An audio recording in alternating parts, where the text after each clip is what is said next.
most people outside of medicine don't understand the amount of time that's spent not with patients, right? So I think most people have this view of, oh, goes in, they see patients all day, they go home, and they don't fully understand that either they're budgeting time in the office to review lab results, follow up on discharge summaries, refill prescriptions, answer questions, or if they're not spending time doing that in the practice, they're then taking time away after the day, either in the morning, the evening, pajama time, weekend time to do that. And so, typically a primary care doctor is spending 30 to 40% of her time doing that. And we think we can cut that significantly. And so that's why we built Affineon. Hello, everyone, and welcome back to Scaling Practice Management, where we help practice managers grow smarter, not harder. My name is Jakub Grajcar. I'm the head of marketing at Talkie AI, where we deliver AI medical receptionist voice agents for medical practices. And my guest today is Evan Grossman, co-founder and chief product officer at Affineon Health, an AI-based inbox solution for providers that streamlines workflows at medical practices. Even as I was reading this, I have a feeling like our two companies are really, attacking very similar problems. So I think it's going to be a good conversation. Evan, welcome to the show. Thank you so much, Jakub. So good to have you here. How are you doing today? Doing great. Really looking forward to talking about optimizing practices and getting them working more efficiently. Yes, exactly. Same here. I'm always excited for these conversations. I say it often on the show because it is true. This is my favorite part of what I do professionally at Talk AI. There's a lot of marketing to be done, but this podcast is a particular passion of mine. So it's super great that we get to record one today. So, I would definitely want to talk with you about, inbox automation. We're meaning to talk about EHR integrations as well, something that's close to our heart here at Talkie 2.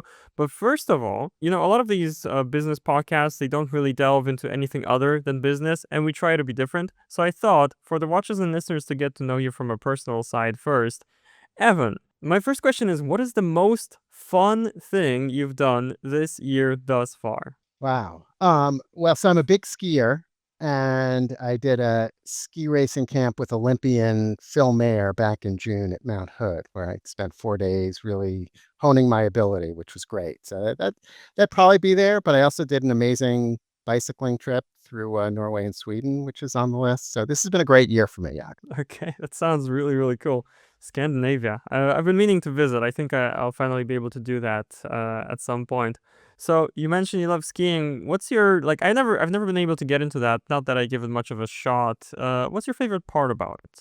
Boy, there's so many. I mean, it's I like being out in nature. It's also it's I think it's similar to golf in that it's a very social sport. You spend a lot of time talking with people on the chairlift. So, the ratio is probably 15% of your time is spent actually skiing down the hill, and the rest is chatting with people, going into the lodge for, a hot drink or a cold drink. And so it's sort of a great combination of being outdoors, getting exercise and having fun and seeing new places. So it's a great combination of things for me. You know what? I never actually thought of it that way. Mostly focused on the skiing part. I thought you might say something like, I like the speed or the adrenaline. But hey, the social element of it, I never thought that would be part of it too. But it makes perfect sense, of course. The speed isn't bad, right? I mean, there's other fun, it's good to master something. I mean, and it's always different, right? I mean, even if you go down the same trail 30 times in a day, each time is a little different conditions, different people. So Evan is a skier, and I bet, some of the other podcasts that you might have been on skip that fact, but we didn't here at Scaling Practice Management. It's what we do. We ask the weird questions first, and then another part of our tradition is there's one question that every guest gets, no matter what, and that is the number one tip question. So you will be no exception, Evan. What is your number one tip for successfully growing a healthcare practice? I think for practice administrators, it's making space for what's important, right? I think the challenge that most practice managers face is they're spending all day in the urgent, right? Someone phones in sick, appointments get canceled, the doctor has to leave early and move a bunch of appointments, that they never get the hour or two they need to actually figure out how to grow the practice, how to invest, how to hire the right people, how to manage the right people, and just creating that space, whether it's an hour a day or 4 hours a week, to actually do what's, I'm a big believer in sort of the Franklin Covey important versus urgent.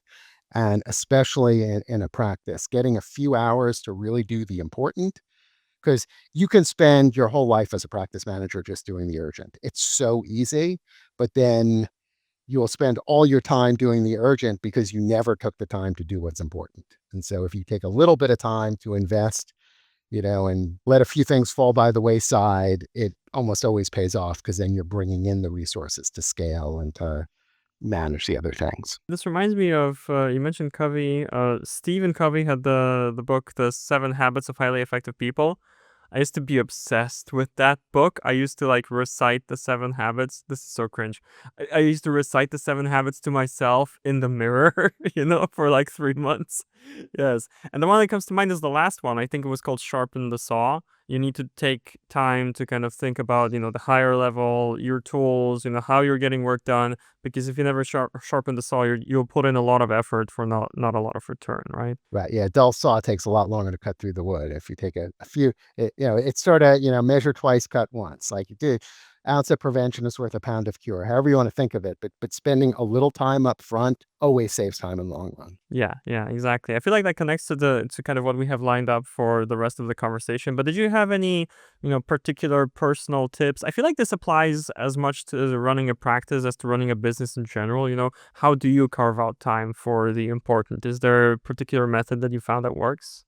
I've done it. It's hard, right? So I mean, I think recognizing that this isn't something, people that are highly effective and efficient managers don't get there by accident. They spend a lot of time thinking about it and doing it. The things that have worked for me is to sort of have different days of the week where I budget different things. So, both in personal and professional life. Like I always leave Wednesday dinners for my wife and I always have an hour in the morning when I can go do some exercise. I you know, try and block, 8 to 10 a.m. for other things. And right. So it's sort of, some of it's putting blocks on your calendar. Some of it is having telling myself like I'm doing no business meetings on Friday. I only get work done. So, things like but yeah, planning for it's important to plan for it because if you expect, oh, maybe I'll have some time on Tuesday, you never do.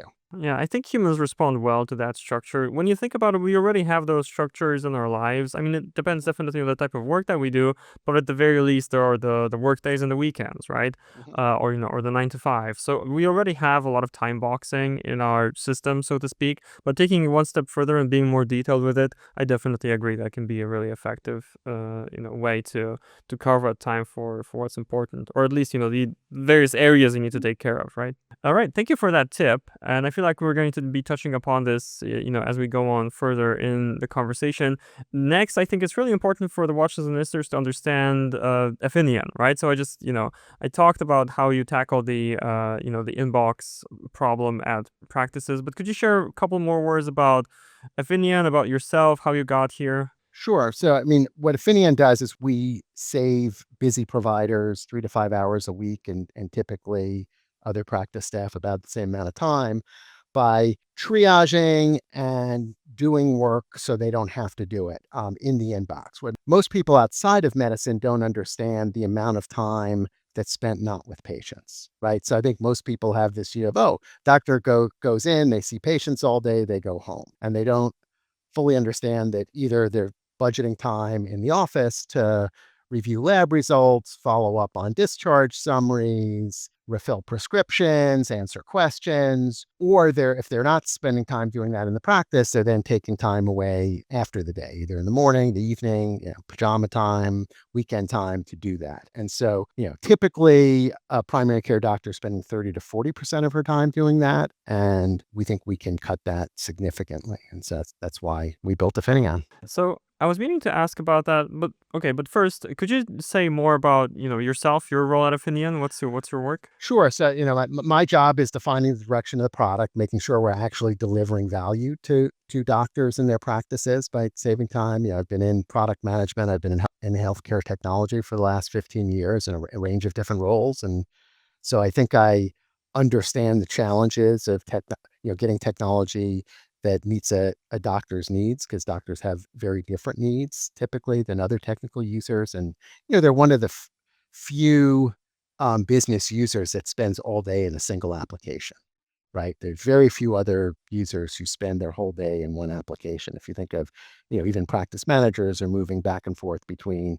maybe QuickBooks and ZocDoc, and they're using the EHR some, but they're writing in Word, or they're or in Google Docs, right? So they're using a bunch of applications. But a doctor, by and large, is using one application all day long. And sure, they may go out to Hippocrates or to a MedCalc website, but by and large, if you need to meet them where they are, if you want to make them more efficient, and you need to do it within their electronic health record system. Otherwise, it's just going to be another point of friction, and for a doctor that's trying to really focus on patient care. Yeah. So I'm curious to ask, you're heading up product development at Affineon.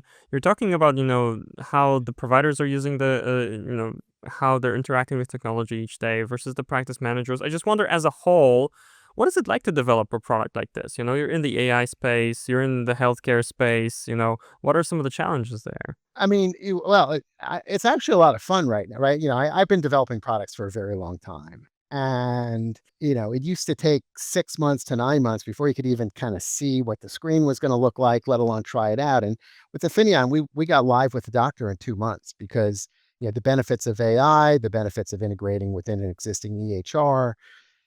I think the the thing I've learned over the years is the sooner you actually have people use your product, the sooner you get the feedback to actually ensure it delivers the value. And so spending a lot of time planning the product up front is rarely a good idea versus just getting it live and learning. And so, I've taken 3 months, I've taken a year, being able to do it in 2 months was really amazing. And that's the benefit of technology right now. Sure, there's always frustrating parts, right?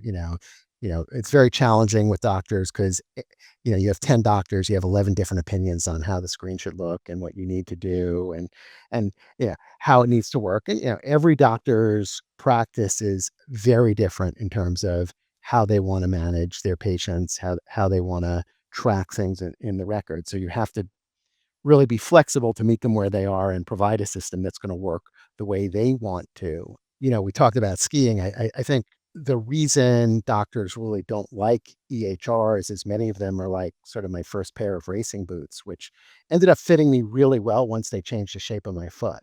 And I think a lot of electronic health records for doctors force them to change the way they want to practice, which is not a good thing, right? And that gets very frustrating. And so we try in the product space at least to meet the doctor where she is. Yeah, so it sounds like it's very important for you to to integrate well with the existing software and to fit the existing workflows. I was wondering if you could say, more about that. How do you see that landscape right now? What are you doing to try and, and fit these workflows well? And what's the impact of that? Yeah, so we made a decision at Affineon to start out with a single electronic health record, Athena's, and to not create our own user interface. So never to have the doctor leave Athena. So we had to then be a little creative. We had to take fields that Athena wasn't using. So in lab results, we put an analysis in what's called the internal note, which is a space for the doctor to leave notes, but instead we decided to pre-write her notes for her. And then there's a draft note to the patient. And instead of leaving it blank, we fill it in with a draft for the doctor, right? So we had to come up with ways to use the existing workflows, but add value on top of them rather than say, oh, well, if you just click this, it'll take you to another screen. And, that other screen might have been more functional in terms of how we could lay the screen out and how we could let doctors sort things or do things that you can't necessarily do in the electronic health record.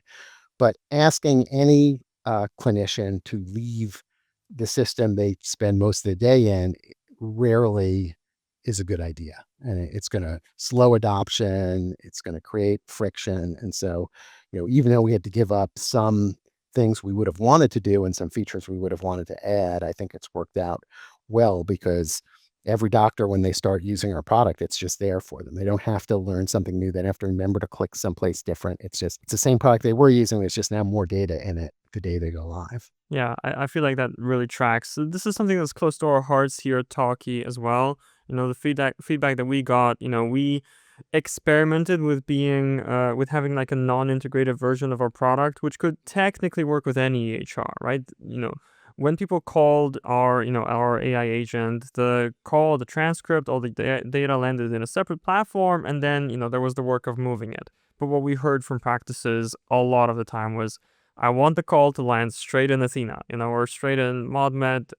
We have a couple more that we're integrated with, but we also went the way of better to integrate deeply and to really figure out, solve the problem deeply for, a select set of users. And Athena is not a small set, of course, than to try and, be too broad, but not a satisfying solution. Right. Yeah. People aren't going to use it, right? If you don't actually true, people don't want to hear about the technical limitations. Oh, well, we can't do that, because it's like, no, like just solve my problem. I want more people coming into my practice, or I want to reduce the cost of my front desk staff, or I want to spend less time in administrative work. And then if you can't solve that problem, they don't want to hear the excuse of why the technology didn't integrate as well, or why they should be willing to go someplace else to do it.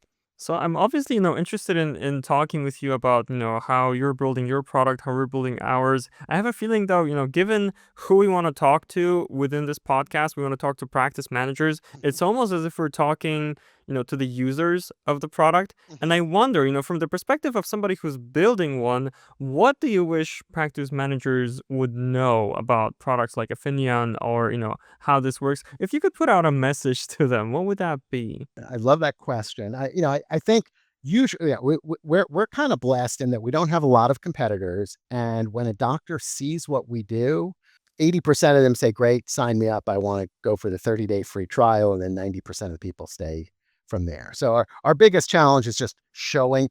I was actually on a fun call with a doctor that, we basically send out these mass emails, say, "Hey, here's what we do. We'd love to show you." And so someone, and I just give a Calendly link and they can schedule a demo. And so, someone had scheduled a demo, and I said, "Hi, I'd love to know, what brought you here?" And she said, "Well, I got this email and it was completely too good to be true, but I said, okay, I'll give these guys a chance." And I'm like, "Great. Well, I'll ask you in 10 minutes, was it too, because I 10."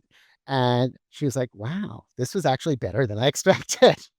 Because she had the, well, we're in a fairly unique space right now. A lot of technology providers are trying to do the wrong thing for a medical group, right? They're convinced that doctors just want to be smarter and want to be better doctors, and they should come out with better diagnostics. Right? So there's a lot of people that make no money in healthcare by trying to make doctors better doctors, which is not a bad aim, but most doctors are already pretty good doctors. They just don't have the time to practice the way they want to practice. And so there aren't as many tools that are really designed to drive the, to improve the productivity of the doctor as opposed to the quality of the doctor. And that's where we do really well. And just like talking improves the productivity of the practice so that other people can really do the patient contact when the patient comes into the practice, and do the follow, do all the other things that you can't necessarily do. Right. And so, anything that frees up time and space for a practice manager, medical assistant, or, a provider is just hugely valuable. I think the biggest challenge we have is just having doctors look at it. I certainly have had times when I've talked to people at practices who I think didn't fully understand what their doctors do, and they'd be like, "Well, this looks good, but I don't think our doctors, would do X." I'm like, "Okay, well, your doctors well, but 80% of the doctors actually see this like it." So, Yeah, I see. it's an interesting challenge. And I get why practice managers have to be fiercely protective of doctors, because they don't have extra time. They have negative extra time, right? So they're trying to make the decisions for them and sort of gatekeep appropriately. I like how Mark from your marketing team described it. He said that, the difference that this makes, you might be thinking this is just, uh, AI inbox automation and, some additional features on top of it. But the actual tangible difference that it makes is that the doctor doesn't have to spend that extra hour, extra 90 minutes on all of that admin work. They can see their family, sooner. They can leave on time. And that is actually huge, right? Yeah, well, it was interesting to see for me, like one of the first practices that was using our system. It was a solo doctor who had been a doctor. He's been a doctor for over 25 years, but he had started his own practice about 5 years ago.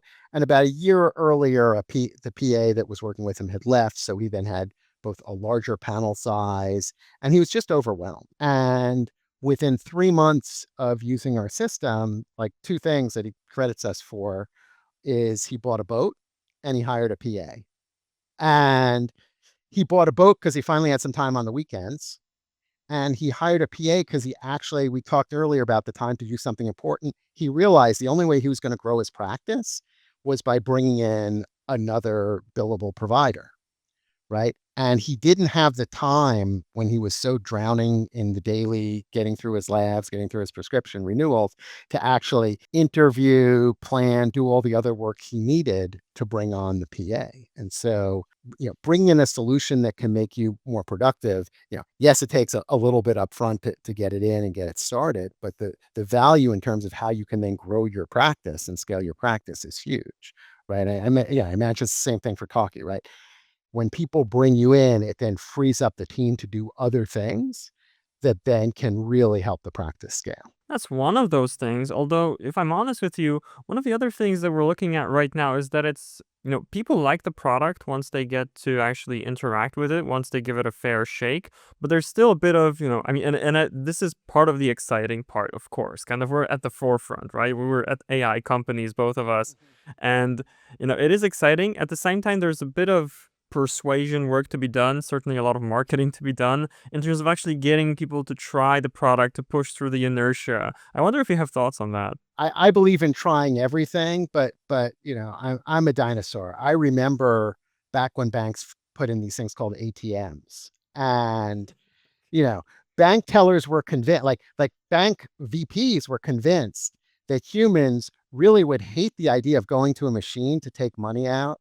This is before Venmo, of course, and you had to take money out of an ATM. Now no one uses cash anymore, so I'm really dating myself. And but they really love that one-on-one experience of walking into a bank that's only open from 9 to 3, waiting in a line, going to the teller to deposit a check or get $50. And they thought this idea of automated teller machines was really going to depersonalize the banking process. And a lot of banks resisted putting them in for years. When in fact, and I think it's the same thing as you look at the growth of e-commerce and online ordering. A lot of people just don't want friction in their daily life. And sometimes dealing with other people causes friction. Sometimes AIs can actually be a little more empathetic or a little more understanding and patient. And so I don't think an AI is the right solution for everything. But I think there's a lot of times where it can augment and make the people behind them even more effective and productive, and you get the best of both worlds. But look, you got to try it out. You got to have some metrics ahead of time, like why are we doing this? Are we hoping our patients are going to be more satisfied? We're going to improve patient access, get them in sooner. We're going to get better information to our doctors. We're going to, meet people where they are and let them fill stuff out ahead of the visit. I mean, there's a lot of reasons you do something and then you evaluate, is it actually meeting those needs? But, and not every technology is right for every medical practice. But if you don't try things and don't constantly see what can move the needle, ultimately the one thing that I think is really, really hard to replace is, the interaction between a patient and the doctor, whether it's a televisit or, more likely an in-person visit for certain things. But everything else around that, if you could reduce the friction for the patient and make it a more pleasant experience, a simpler experience, is almost always a good idea. Yeah, I think so too. And I think a lot of the practice managers are going to agree. It's true, you're talking about ADMs. I'm thinking, there used to be a time before Uber Eats, okay, over there we've got DoorDash, I suppose, right? And, nowadays it's like we're so used to these solutions that, the other day, I tried to get a pizza and the app wasn't working. And I'm like, oh gosh, I'm going to have to call to order the pizza, right? It's like you said, there's a little bit of friction, and I think some people are going to find it comforting. Okay, this is a bit of a hot take, right? I think there's definitely a subset of people that are thinking, that if they that there might be something lost if they call a practice and what picks up is an AI, admittedly an AI that is much more intelligent than what people are used to from these robocalls of old, right? And that they won't have the empathy that they might expect from a human interlocutor, and definitely for some cases that might be true. At the same time, though, what I think is it's important to think of the scale, right? And when you're thinking about the scale of how many calls are coming in, yes, you can talk with a human if you wait, and they'll have two other callers on hold, and they'll be burned out from fielding these calls all day. Whereas I think if you're talking with an AI agent and they are getting better all the time, there's this element of basically infinite time. And okay, infinite is a big word, right? But there's much more time, there's much more patience. You can ask again and again, and there's no issue. I feel like some people are going to gravitate towards that over time. I think that this is a challenge, and I think there's a cognitive bias where people always remember the very complex situation that happens 5% of the time when a human might be better, as opposed to the 80% of the time when, hiring practice staff is hard. You're not paying your front desk people enough, and you probably think you're paying them too much, right? And, you know, they don't have the level of training often that's required. And so, I can think of a few similar examples. One was we were looking. This is back when I was working at Athena at a solution to help with the prescription refill process, and we were talking to a panel of doctors about, okay, like, what could the computer do that would make it easier? Like if we follow these rules. And first I said, yeah, those rules work, but not in this one case where I need to do X. And then another doc said, yeah, but it wouldn't work in this one case. And we sort of went around to a bunch of doctors who all had these really interesting edge cases. And then finally we got to doctor number 10, who I loved. He worked at a FQHC. He says, look, guys, let's be clear. You're saying that there are these, 10 things we should be looking at every time we're refilling prescription. And if we're honest with each other, most of the time we only get to 2 or 3 of them. So if you tell me the computer's going to do all 10 and it's going to do it the way I ask it to every time, like, that's good. I think it's the same thing with self-driving cars, right? Look, self-driving cars are going to be a disaster in some parts of the city, right? There's some things that may never do. On a highway, like, they're going to be better. There's a lot of car accidents, right? And the problem is not the car, it's the people driving it. And often, if you have cars that are a little more aware of everything that's around it than a person that's busy, that's just picked someone up from daycare and has a call coming in, is listening to, a wonderful podcast like yours on the radio, like, they're getting distracted. Like, the computer's not getting distracted. I think it's the same thing for AI agents, right? You can always find situations where they won't do a good job, but that's going to be a small fraction, whereas it will actually be a market improvement 80% of the time. Maybe it's 90%, maybe it's 70%. But, and I think people tend to focus on these edge cases and sometimes not be truly honest about how lacking some of their existing team may be in terms of having the time, the empathy, the training, the patience, whatever is needed to deliver the result they'd want to do, that an AI agent can do a very reliable job of continuing. It's like they're not seeing the forest for the trees, right? And the forest really consists of, such, typical and repetitive cases of people, in our case, calling for prescription refills. We do that too. Or they're even asking, is there parking? Can I pay by card? Are you open on Sunday? So many of these calls coming in that can absolutely be automated away. And the subset of how many of those can be, to a satisfying degree served by AI, I feel like that grows every day. So I had an additional question for you. I wanted to zoom in for a moment on the inbox, right? Because that's the part of what you do that is apart from what we do here at Talkie. I'm almost tempted to ask, why zoom in on the inbox in particular? You're one of the co-founders of Affineon, so obviously there was a conversation of, what problem to tackle. Could you tell me more about, why you landed on the inbox in particular? Yes. So I landed on the inbox because no one else was really focused on it, right? I think a lot of people were focused on the front office and the rev cycle. A lot of people are focused on the clinical workflow, and helping doctors to document better and do other things when they're seeing the patient. And yet 35% of a clinician's time is spent not seeing patients. And no one, there's some prior auth solutions, but by and large, doctors, if they have a good team, don't spend as much time doing prior auth. And, AI can do such a good job of reducing the amount of work the doctor needs to do in the inbox, right? Like, we can take 50%, about 10% of lab results that come back are marked normal by the lab. But about 50% of lab results that come back are not of clinical concern to a doctor. They've, a small abnormality, or for range of reasons the lab doesn't have a reference range. And so if we can take those 50% off the doctor's plate, that frees up not 50%, but 20 to 30% of the time they spend doing labs, which is huge.